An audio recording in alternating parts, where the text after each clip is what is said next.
It seems every year ag weather experts make their own predictions for crop weather across the growing season. Mark Seeley, climatologist for the University of Minnesota, is no exception. He sees a warm and wet season very similar to the past several in Minnesota. That can create challenges in the areas of excessive rainfall, but also can be good news for soil moisture later on. As we go into the 2017 growing season, we're really sitting pretty as far as stored soil moisture goes. So we have that buffering capacity.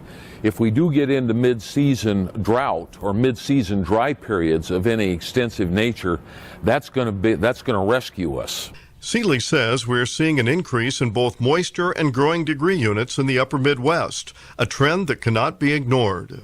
17 of the last 20 growing seasons, we've seen above normal growing degree days, the heat that we use to grow our crops, especially corn and soybean land. And that's expanded with latitude to the north so that full season hybrids or hybrids that we formerly would have only confined to, say, the southern third of the state, now actually more suitable given the climate conditions for areas north.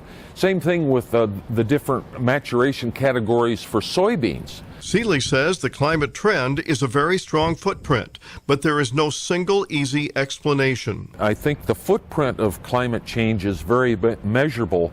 The full explanation of it is still very complex. When you talk about growing season weather, there are two things that are certain. One, the weather is going to change, and number two, no 2 years are going to be the same.